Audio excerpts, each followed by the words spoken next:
우리 예수님과 삶의 결을 같이 하는 그 믿음이 여러분에게 충만하시기를 주 예수님의 이름으로 축복합니다.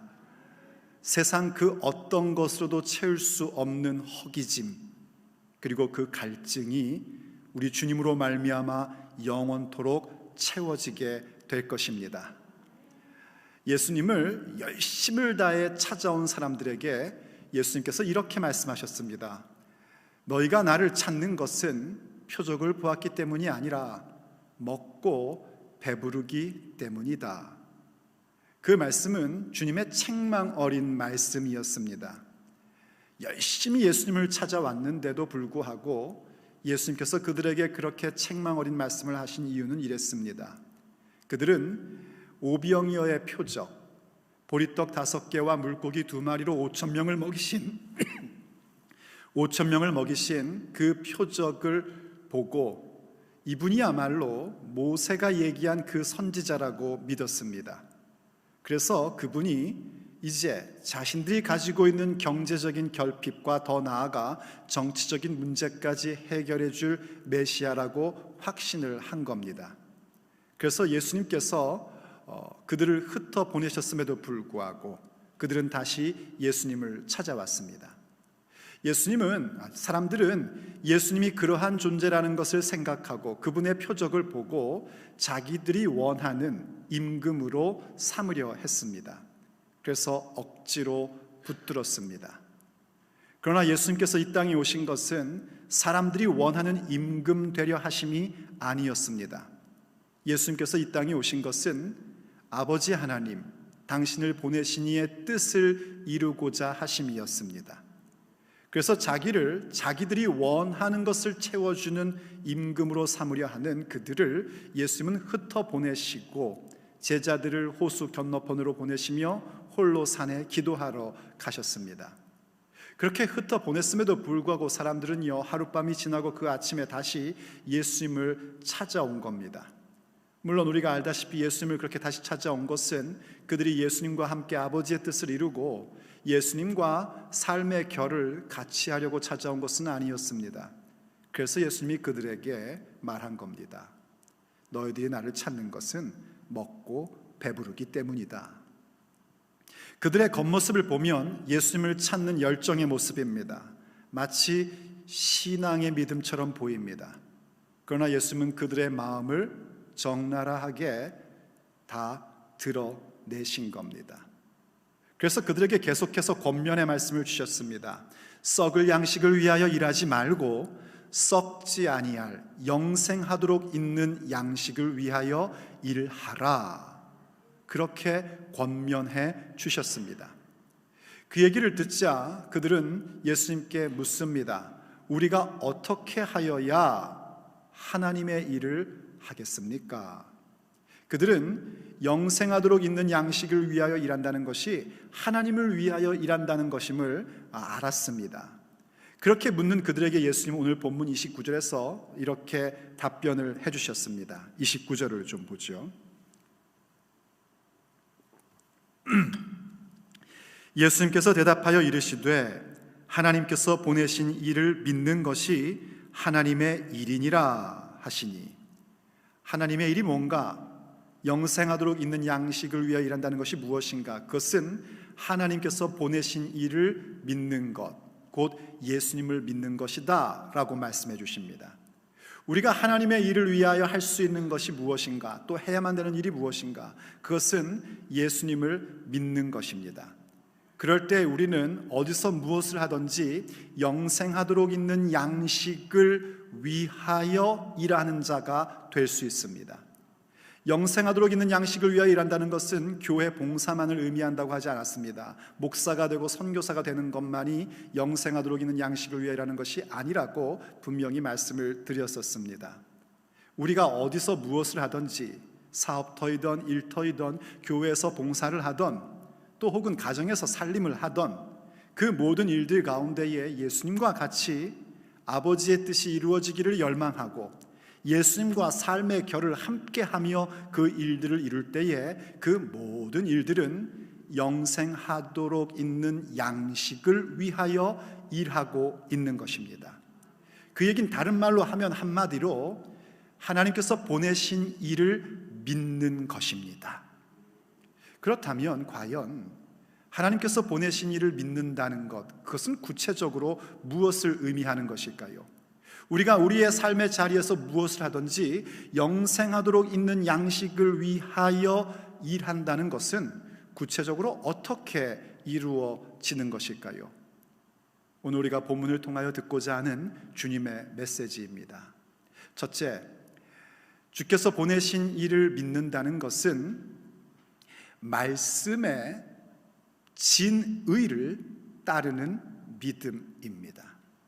말씀의 진의를 따르는 믿음이 바로 주께서 보내신, 하나님께서 보내신 일을 믿는 믿음입니다.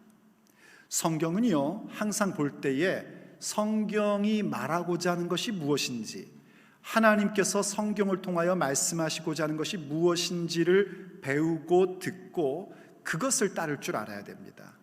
그것이 믿음입니다.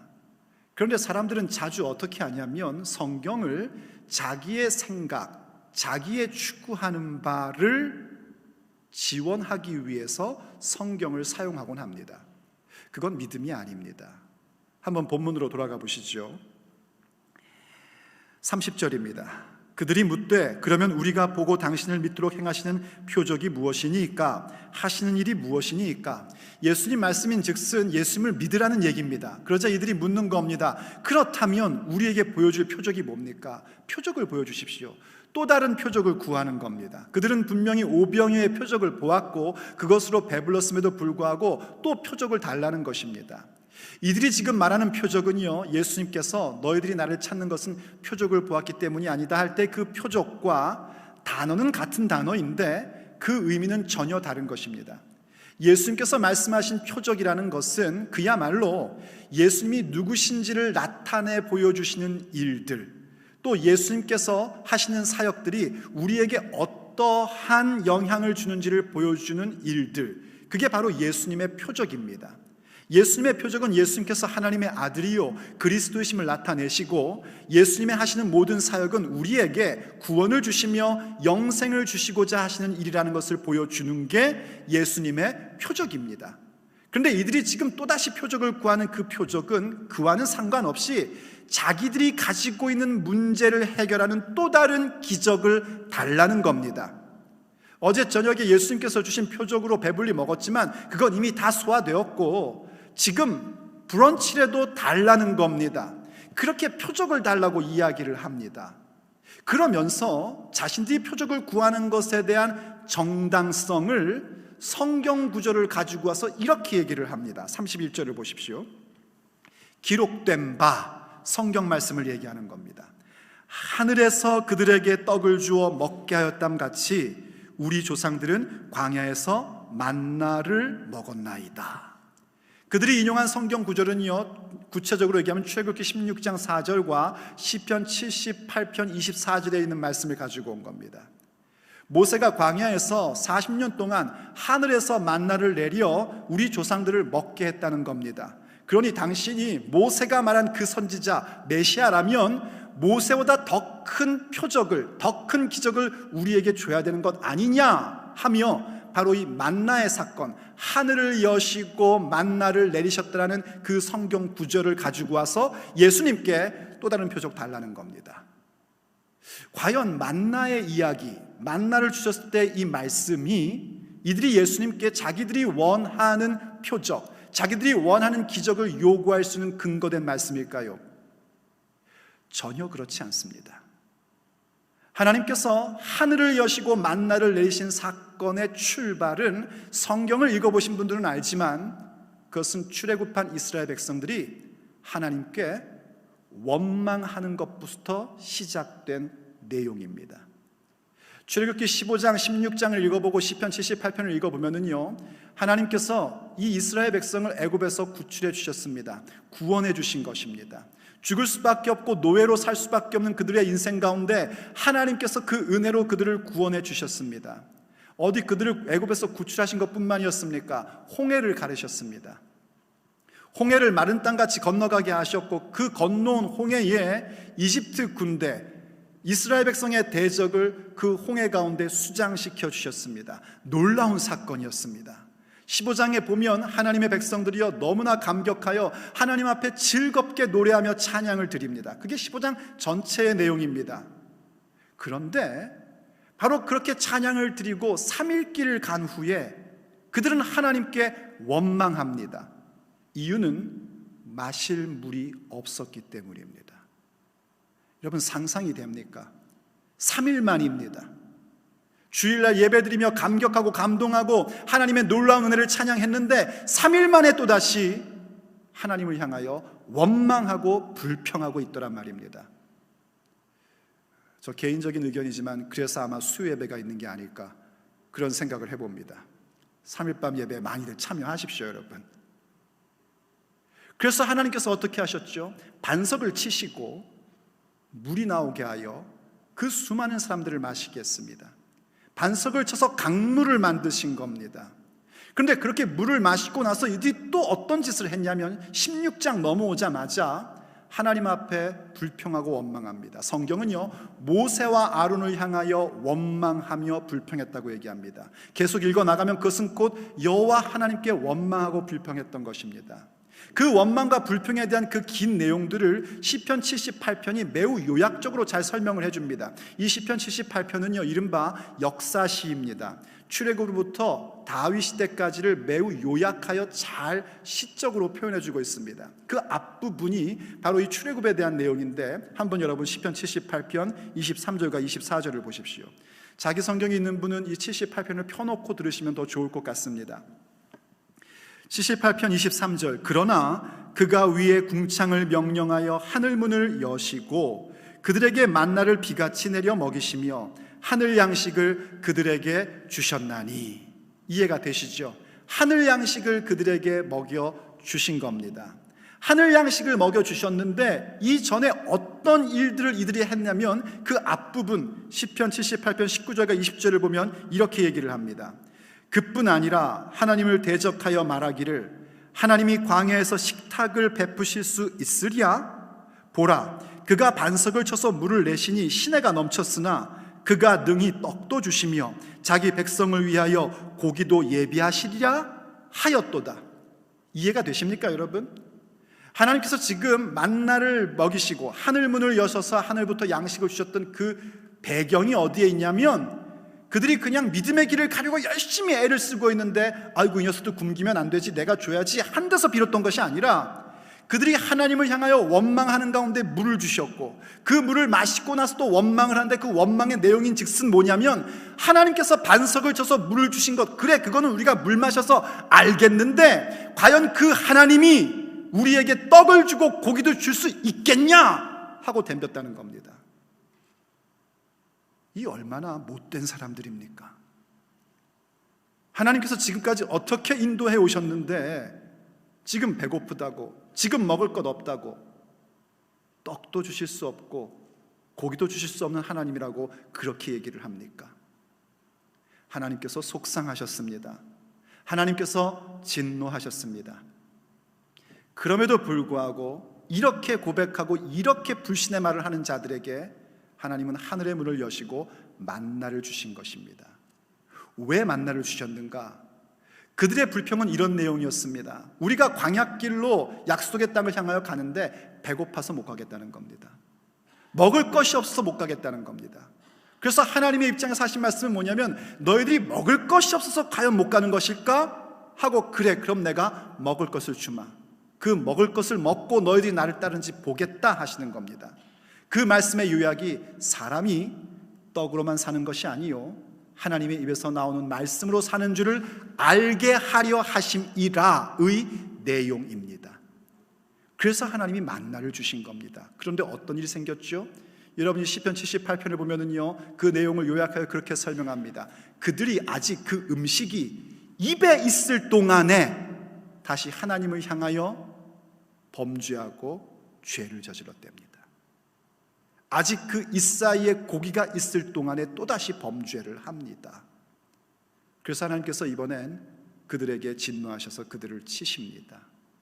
그들을 혼내주십니다. 그럼 좀 깨닫고 변화돼야 되잖아요. 그런데도 변화가 안 됩니다.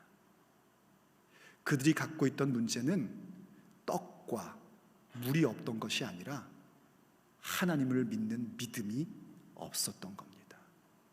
시편 78편 32절 33절이 그러한 부분에 대해 이렇게 우리에게 설명해 주고 있습니다. 이러함에도 그들은 여전히 범죄하여, 이 이러함에도가 뭐냐면 반석을 쳐서 물을 주셨고 또 불평하니까 고기를 주셨고 만나를 주셨고, 그럼에도 불구하고 그들의 입에 음식이 있는 동안에 다시 하나님을 향하여 원망하고 범죄함으로써 하나님이 이스라엘 청년들을 치시고 용사들을 치셨고, 그러함에도 불구하고 여전히 범죄하여 그 기이한 일들을 믿지 아니하였으므로 33절 하나님이 그들의 날들을 헛되이 보내게 하시며 그들의 횟수를 두려움으로 보내게 하셨도다. 매우 슬픈 일이 벌어진 겁니다. 하나님의 구원의 사역으로 구원받고 은혜의 백성으로 살고 있는 것인데, 믿음의 여정을 가고 있는 광야 삶인데 오히려 그 모든 날들이 두려움 가운데 있을 수밖에 없는 인생이 되었고, 그들의 모든 인생이 헛된 것으로 결론지었다는 겁니다. 왜 그랬는가? 하나님을 신뢰하지 않았기 때문입니다. 제가 이 말씀을 길게 설명을 드리는 이유는요, 그 만나에 대한 사건, 하늘문을 여시고 만나를 주셨다는 말씀이 지금 예수님 곁에 있는 이 사람들이 예수님께 또 다른 표적을 달라고 요구할 근거되는 말씀은 아니라는 겁니다. 오히려 하나님의 엄중한 말씀입니다. 우리는 하나님께 얘기하지요. 요 문제만 해결해 주면 제가 주님 뜻대로 살 겁니다. 요 사업만 해결해 주면 저는 주님의 길을 갈 수 있습니다. 이것만큼만 주시면, 제 통장의 잔고를 요만큼만 채워주시면 주의 뜻대로 할 수 있습니다 라고 하나님 앞에 원망하고 그 길을 가지 않으려고 할 때에, 그래 정말? 그럼 한번 줘볼게, 따르나 안 따르나 보겠다 하는 말씀의 배경이었던 겁니다. 그런데 이들은 그 말씀을 예수님께 또 다른 육체의 필요, 자기들의 욕망을 채우기 위한 말씀으로 그렇게 남용하고 있었던 겁니다. 말씀의 진위는 전혀 보지 못했던 겁니다. 그건 믿음이 아닙니다. 믿음은 주님의 말씀의 진의가 무엇인지를 보고 그것을 따르는 겁니다. 믿음의 삶을 산다는 것은요, 우리의 삶의 모든 방향과 원칙, 이러한 것들을 하나님의 말씀을 따라 사는 겁니다. 하나님의 말씀과 그 원칙을 따라 내가 생각할 줄 알고 결정 내릴 줄 알고 그 말씀을 따라 행동하는 것이 믿음의 삶이요, 새 생명의 삶입니다. 그것이 되려면 말씀의 진의를 여러분들이 배우고 알아야 됩니다. 왜 여러분이 목사를 통하여 말씀을 배우려고 합니까? 말씀의 진의를 듣고자 하는 것입니다. 그러면 여러분들은 목사를 통하여 말씀을 듣고 깨달으면 다시 성경을 보셔야 합니다. 과연 그러한가 하고 성경을 보실 때에 성령님께서 조명하여 주셔서 말씀의 진의를 깨닫게끔 해주십니다. 그럼 그 말씀의 진의에 의하여 주님을 따르는 자로 나아오셔야 됩니다. 그게 아버지께서 보내신 이 예수님을 믿는 믿음입니다. 그런데 이것을 우리가 자꾸 놓친단 말입니다. 큰 실패를 갖는단 말입니다. 하나님의 말씀을 내 욕망을 이루는 도구로 사용한단 말입니다. 하나님의 말씀을 그저 내 마음에 원하는 것을 충족시켜주는 문구로 사용한단 말이에요. 하나님의 말씀을 그저 내 생각, 내 철학, 내 관념을 도와주고 근거해주는 그런 레퍼런스 정도로만 사용한단 말입니다. 더 못된 건 뭔지 아십니까? 하나님의 말씀을 하나님을 사랑하는 자들을 꼼짝 못하도록 만드는 그런 행동들을 한단 말입니다. 하나님 사랑이시잖아요 이러면서 하나님을 사랑하는 자들로 하여금 움직이지 못하게끔 만들어버린단 말입니다. 그거 누가 하는 일인 줄 아십니까? 마귀가 하는 일입니다. 마태복음 4장에 보면은요, 마귀가 예수님을 시험하는 가운데 하나가 뭐였냐면 예수님을 성전 꼭대기로 모셔 올라갑니다. 그리고 말합니다. 뛰어내려라. 성경이 말하기를 기록된 바, 지금 누가 얘기하고 있는 거냐면 마귀가 얘기하고 있는 겁니다. 기록된 바, 하나님께서 사자들을 보내어 그 발이 돌에 부딪히지 않게 하리라 하셨잖냐. 그러니까 뛰어내리라는 겁니다. 마귀가 성경을 인용하여 예수님을 시험한 겁니다. 그러자 예수님께서도 말씀하십니다. 기록된 바, 예수님도 성경을 인용하십니다. 주 너의 하나님을 시험하지 말라 하셨느니라. 이걸 보시면 여러분이 알아야 되는 게 뭐냐면 성경을 인용할 때에는요, 마귀 스타일이 있고 예수님 스타일이 있다는 겁니다. 어떤 스타일을 따르시렵니까? 두말할 것도 없이 예수님 스타일 따라야 됩니다. 마귀 스타일은 뭐냐면 하나님 말씀을 가지고 사람들을 이리저리 부리려고 하고 자기의 생각과 자기의 관념을 성취하려고 하는 행동입니다. 거기엔 생명 없습니다. 예수님 스타일은 오직 그 말씀을 통하여 하나님께 영광 올려드리려고 하고 오직 예수님만을 높이게끔 하는 데에 그 말씀을 쓰는 겁니다. 그것이 예수님을 믿는 믿음입니다. 그것이 바로 말씀의 진의를 따르는 믿음, 아버지께서 보내신 이 예수님을 믿는 믿음입니다. 그렇게 하다 보면 어느새 그 말씀이 우리를 어디로 인도하냐면 생명 중심의 믿음으로 우리를 이끌어 갑니다. 그러므로 두 번째, 아버지께서 보내신 이를 믿는다는 것은 생명 중심의 믿음입니다. 생명 중심. 이때의 생명이라는 건 두말할 것도 없이 영생을 이야기하는 것입니다. 오늘 본문 32절과 33절을 보십시오. 예수님께서 이르시되 내가 진실로 진실로 너희에게 이르노니, 다시 예수님께서요 우리를 정신 차리게끔 하십니다. 귀 기울여 들으라는 겁니다. 진실로 진실로 너희에게 이르노니 모세가 너희에게 하늘로부터 떡을 준 것이 아니라 내 아버지께서 너희에게 하늘로부터 참떡을 주시나니 하나님의 떡은 하늘에서 내려 세상에 생명을 주는 것이니라. 지금 주께서 하시는 말씀의 포인트는 뭐냐면 모세가 너희에게 떡을 준 게 아니라는 것을 일단 얘기하십니다. 그러면서 곧장 이들을 어디로 이끌어 가냐면 그 만나 사건이 보여주고자 했던 본형, 본체, 원래 하나님께서 하시고 싶었던 일들로 이들을 끌고 오십니다. 하나님께서 주시는 양식은 참떡, 하늘에서 내리는 참떡이고 그것은 곧 예수님이심을 이야기하실 겁니다. 그 떡은 세상에 생명을 주는 떡입니다. 모세를 통하여 주셨던 떡은 그것 먹고도 범죄했고 그것 먹고도 죽었습니다. 그러나 지금 주님께서 주시고자 하는 그 떡, 생명을 주시는 그 떡은 영원한 생명의 떡입니다. 영원히 배고프지 아니하는 생명의 떡, 그것을 주시려고 하는 것입니다. 예수님께서 그들이 성경을 잘못 오용하고 있는 것을 탁 치시면서 그런 거 아니다, 그리고 더군다나 모세가 너희들한테 준 거 아니다, 그것은 아버지께서 주신 것이다 하는 걸 교정시켜 주시고 그 말씀이 초점을 하여 보여줄 것이 무엇인지, 하늘문을 여시고 만나를 주신 것은 하늘에서 내려오는 참떡, 살아있는 떡, 영생하도록 있는 떡, 바로 예수님이심을 가르쳐주고 계신 겁니다. 이 부분에서 우리가 하나 놓치지 말고 가야 될 게 뭐냐면요, 이 한글 성경에서는 좀 우리가 그냥 쓱 넘어갈 수 있는데 영어 성경이나 원문을 보면 이게 중요하게 포인트를 잡고 있는 게 있습니다. 모세가 하늘로부터 준 떡 할 때 그 준이라는 말은, 주다라는 말은 원래 동사입니다. 그래서 그게 시제가 뭐냐면 과거입니다. 과거에 모세가 준 겁니다. 모세를 통하여 주신 겁니다. 그리고 아버지께서 너희에게 하늘로부터 주시는 참떡 주신다 할 때 그 주시는 것은 시제가 현재입니다. 아버지께서 우리에게 주시는 참떡은 현재, 지금 주시는 겁니다. 미래를 위해서 주시는 겁니다. 다시 말해서 생명 중심의 신앙을 갖는다는 것은 과거에 매여 있는 게 아닙니다. 이 사람들은 지금 과거의 사건에 매여 있습니다. 그러나 생명 중심의 신앙이라는 것, 생명 중심의 믿음이라는 것은 뭐냐면 현재 주님께서 우리에게 주시는 생명과 그것을 통한 우리에게 주어져 있는 미래입니다. 과거에 매여 있어서는요, 생명 중심의 믿음으로 들어올 수가 없습니다. 과거는 과거일 뿐입니다. 그래서 우리가 죄인이었음에도 불구하고 예수님 믿음으로 말미암아 의인이 되었고 하나님을 아바 아버지라 부를 수 있게 된 것 아닙니까? 우리가 과거에 아무리 훌륭한 일을 했어도 그건 과거일 뿐입니다.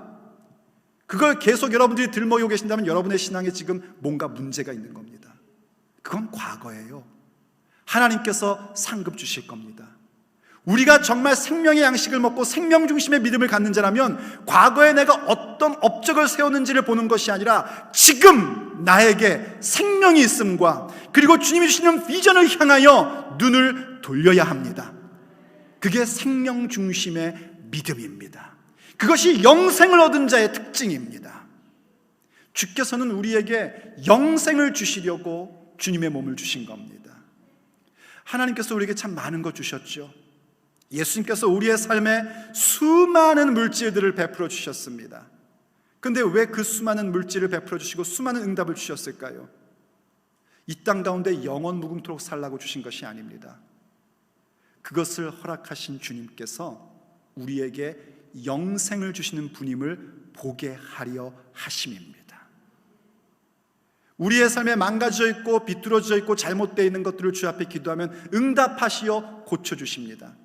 사실 우리가 잘못됐고 힘들고 어려운 일들은요, 궁극적으로 보면 인류의 죄악 때문입니다. 죄 때문입니다. 하나님을 거역했기 때문에 나온 결과입니다. 그렇기 때문에 하나님께서 그 문제를 해결해 주실 책임이 사실은 없으십니다. 그럼에도 불구하고 하나님께서는 긍휼이 많으신 하나님, 우리를 불쌍히 여기셔서 우리의 그 모든 문제들을 해결해 주셨습니다. 그리고 더 나아가 그것을 해결해 주심으로 우리를 어디로 인도하시냐면 바로 영생을 바라보는 자, 생명을 바라보는 자, 영원한 천국을 바라보는 자로 우리를 만들어주고 싶으시기 때문입니다. 그런데 우리가 여전히 표적의 소산물만 바라보고 있고 영생을 바라보지 못한다면, 생명 중심의 신앙을 갖지 못한다면 그것은 참 비극입니다. 예수님께서도 이 요한복음 6장 결론 부분에 가서 그렇게 말씀하셨지 않습니까? 살리는 것은 영이니 육은 무익하니라. 내가 너에게 이른 말은 영이요 생명이니라. 베드로 사도도 말했습니다. 믿음의 결국 곧 영혼의 구원받음이니라. 요한일서 2장 25절을 봐도 이렇게 나옵니다. 한번 같이 보시죠. 그가 우리에게 약속하신 것은 이것이니 곧 영원한 생명이니라. 예수님께서 우리에게 약속하신 것은 영원한 생명, 영생입니다. 곧 하나님을 아는 것과 그가 보내신 이 예수님을 아는 것입니다. 그 안다는 것은 예수님과 함께 살아가는 걸 의미하는 겁니다. 그것이 주께서 우리에게 주시고 싶으신 부분입니다. 그런데도 우리는 계속해서 떡을 달랩니다. 내 소원을 이루어 달랩니다. 사실 우리가 구하고 받은 그 수많은 것들, 하나님께서 얼마나 많은 것들을 허락하셨습니까? 그런데 여러분 아십니까? 여러분이 하나님 앞에 응답받았다고 갖고 있는 물질적인 것들이요, 여러분들 나중에 천국 갈 때, 이 세상 떠날 때 한 개도 못 가져가십니다. 여러분들이 그토록 아끼던 예쁜 쓰레기들은요, 여러분들의 후손들에게 진짜 쓰레기가 될 겁니다. 어떤 분이 그런 얘기를 하시더라고요. 우린 어쩌면 미래의 쓰레기 더미 가운데 살고 있대요. 저는 그 얘기에 공감이 갑니다. 그토록 이뻐하고 자랑스러운 집도, 그토록 자랑하는 자동차도, 그토록 좋아하는 옷도, 가방도, 그 무엇도 훗날에는 결국 쓰레기밖에는 안 될 겁니다. 그럼에도 불구하고 주께서 우리의 인생 여정 가운데에 간구할 때마다 그것을 주시는 이유는 우리로 하여금 영생을 보게 하려 하심입니다. 오병이어로 그들을 먹이신 이유는 예수님께서 하나님의 아들 그리스도라는 사실을 알려주시려고, 예수님에게만 생명 있음을 가르쳐 주시려고 그 표적을 행하신 것입니다. 그러므로 우리의 믿음의 초점은 어디에 있어야 되는가? 영생에 있어야 합니다. 생명 중심의 신앙을 가져야 됩니다. 그래야 주님께서 더 많은 것을 여러분에게 믿고 맡기시고 하나님 나라 위하여 일할 수 있도록 이끌어 주실 수 있는 겁니다. 그러므로 예수님을 믿는다는 것, 그것은 바로 생명 중심의 믿음입니다. 이 사실을 깨닫다 보면은요, 우리가 무엇을 하게 되는고 하니, 주께로 자꾸만 가까이 나아가기를 원하게 됩니다. 왜냐하면 말씀의 진리를 깨닫는 것도, 그리고 생명 중심의 믿음도 우리로서는 이룰 수가 없고 오직 예수님께만 있음을 알기 때문입니다. 그래서 예수님께 가까이 가서 어떻게 하냐면 예수님의 비전을 나의 비전으로, 예수님의 뜻을 나의 뜻으로 그렇게 새김바 되어 사는 인생을 삽니다. 그것은 곧 예수님과 삶의 결을 같이 하는 겁니다. 그러므로 세 번째, 아버지께서 보내신 이를 믿는 것은 예수님과 결을 같이 하는 믿음입니다. 내 삶의 결을 예수님과 함께 하는 것입니다. 다시 본문 34절로 돌아가 보십시오. 그들이 이르되 주여 이 떡을 항상 우리에게 주소서. 우리가 나중에 보겠지만은요, 이 사람들이 지금 예수님께 떡을 달라고 한 것은, 이 떡을 달라고 한 것은 우리처럼 말씀 듣고 결단하며 주님 주시옵소서 하는 그런 기도로는 보이지 않습니다. 왜냐하면 이들은 거의 대다수가 예수님 곁을 떠나게 될 겁니다. 그러므로 이 말씀의 그 뒤를 보면, 행간을 보면 예수님을 향해서 좀 냉소적으로 얘기하는 겁니다. 마치 사마리아 수가성의 그 여인이 예수님께서 생수에 대한 말씀을 하실 때 아이고 그런 물 있으면 저한테 좀 주십시오, 다시는 물들어 안 오게요 라고 얘기한 것과 맥을 같이 합니다. 그럼에도 불구하고 예수님께서는 진리의 말씀을 선포해 주십니다. 우리가 주님의 말씀을 냉소적으로 받던, 믿음으로 받던 주님께서는 진리의 말씀을 선언해 주십니다. 우리도 그렇게 해야 됩니다. 세상 사람들이 그 말씀을 받든지 받지 않든지 우린 진리의 말씀만 선언해야 합니다. 35절을 보십시오. 예수님이 이렇게 말씀하시죠. 예수님께서 이르시되 나는 생명의 떡이니 내게 오는 자는 결코 줄이지 아니할 터이요 나를 믿는 자는 영원히 목마르지 아니하리라. 예수님께서 바로 그 생명의 떡이십니다. 예수님이야말로 모든 말씀의 진의이십니다. 예수님이야말로 우리에게 생명 주시는 분이십니다. 예수님 자신이 생명의 떡이시면서 동시에 예수님이 그 생명의 떡을 주시는 분이십니다. 왜냐하면 그분은 그분의 몸을 우리에게 내어주셨기 때문입니다. 그분만이 하신 일입니다.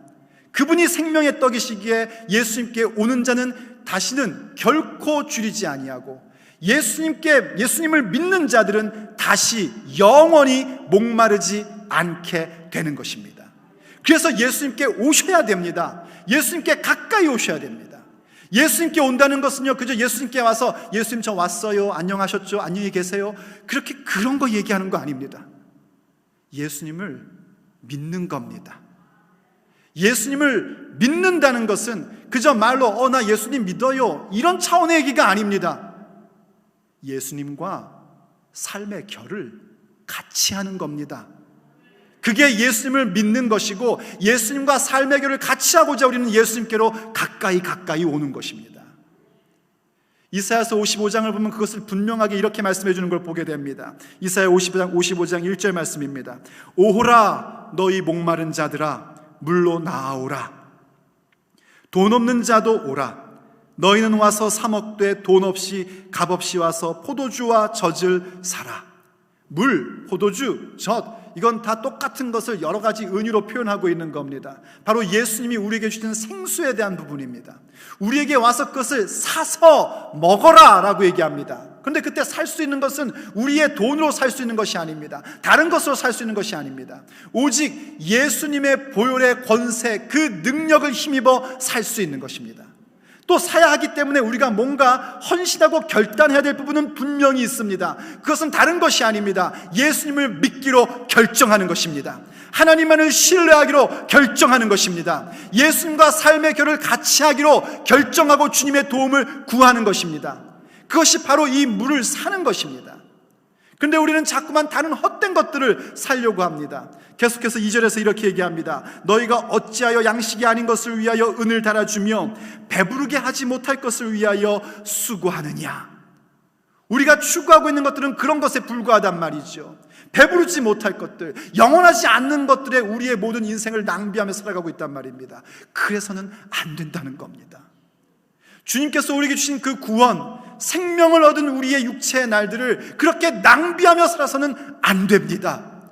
우린 영원한 생수, 영원한 양식을 위해서 우리의 육체의 날들을 일구어가는 자가 돼야 합니다.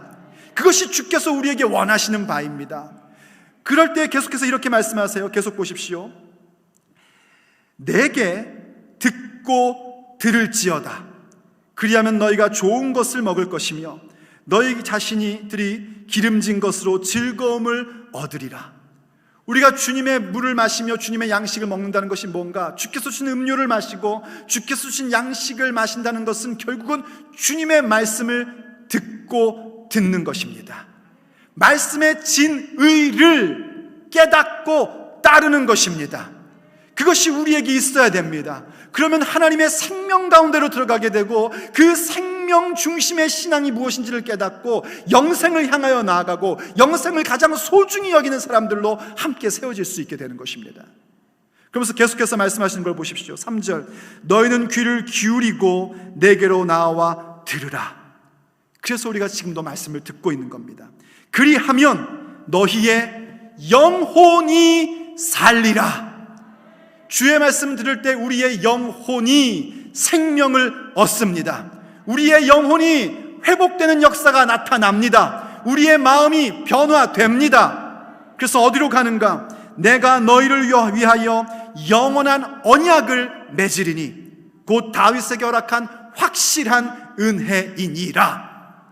주님께서 그렇게 말씀을 듣고 말씀의 진리를 따라가며 생명 중심의 믿음을 추구하고 나갈 때 그들과 무엇을 맺으시는가?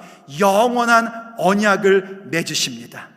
그 영원한 언약은 바로 예수님을 통하여 이루어진 새 언약입니다.